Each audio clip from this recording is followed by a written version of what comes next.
Hey guys, so this video will be about how to Duracoat your firearm at home. A lot of people use Cerakote and other more advanced techniques, but I like Duracoat because it's durable enough and it's really easy to do. They sell this can-in-can Duracoat package, which has everything you need to complete your firearm.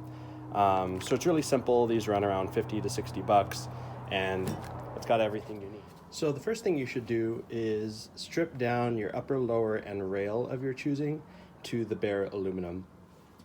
Some of these things come with small screws,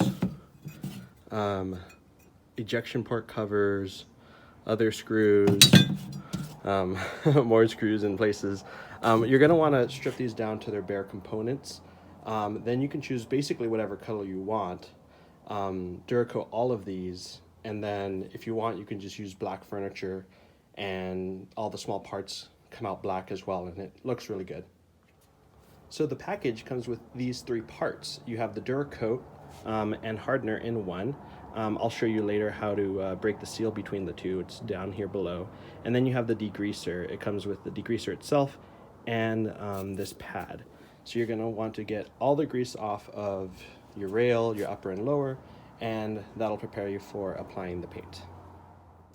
So initially you're gonna wanna wash your hands very well to get all the grease off your hands. And ideally you'll put some gloves on too, but I don't have any gloves, so I'm just gonna do this barehanded.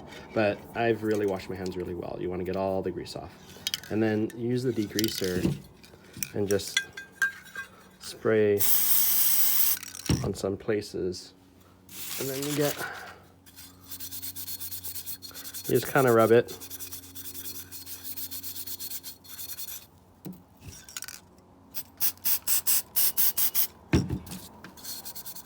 So once you're done degreasing and sandpapering it down, you'll get kind of like this faded sheen look to it, which is what you want. You want it roughed up. You don't want it to have any grease on it at all. It's going to look a little chalky almost.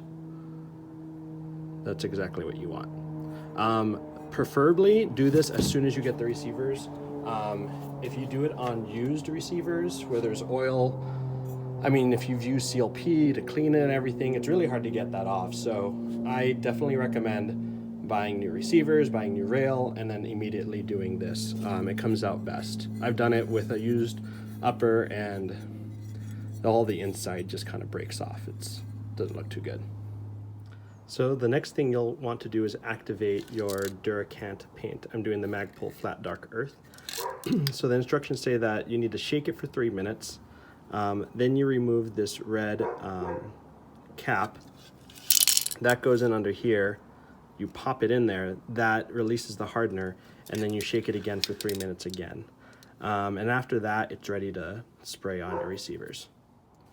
So what I like to do is get some clothes hangers like this, and then wrap them around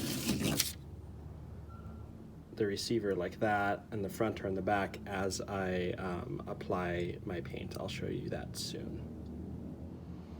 So here's the upper receiver. I'm just going to show you, you just do quick passes with your paint. It's already been shaken and everything, but it looks kind of like this.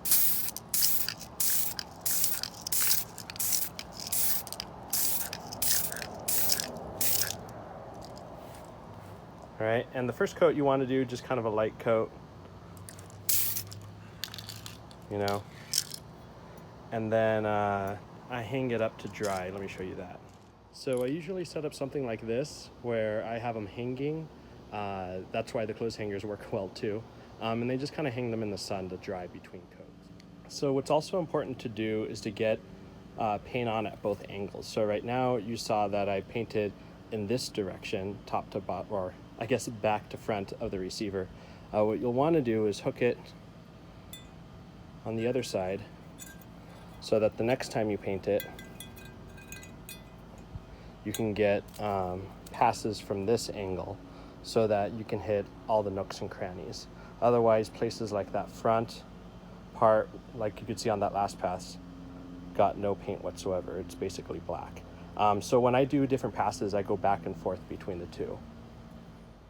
So in the end, this is kind of how they look like. They just kind of hang out in the sun and dry off. Leave them alone for a good few days. Don't really touch them. Let them dry off completely before you build it together. And I'll show you the finished product a little later as well. As far as how much paint you get in a can, I've basically been able to get one build per can, and that's about 4 coats. So on each direction, I kind of have 2 passes. And in the 4 coats, gives a decent, nice amount of paint, as you could see.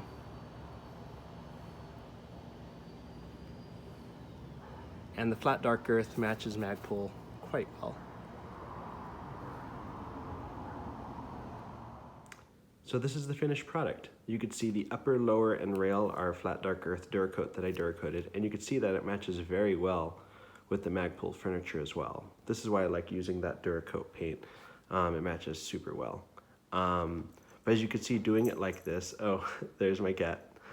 Doing it like this, everything's flat dark earth except for all the small parts, and I really like that look to it. So you can see on the triggers, all of the ejection port covers and takedown pins and everything. Everything has got a hint of black, which I think really brings it together and makes it look pretty neat.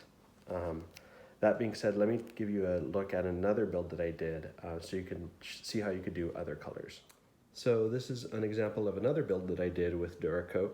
I got tired of flat dark earth, wanted to do a different color. It's like sniper gray or some sort of gray, I forget. But as you can see, I stripped down the upper, lower, and rail again, Duracoated those, left all the small parts black. And then if you just get black furniture, it comes out looking pretty good. So you could get whatever color you want, doesn't really matter, and then everything else will match if you get a black stock and a black grip. So be creative. Also, this is a badass 308 build. It's got a 20-inch bull barrel, criterion barrel. And a 3 to 5x SWFA scope. I've taken this thing out beyond 1,000 yards actually. It's crazy accurate. Well, I hope you enjoyed this video.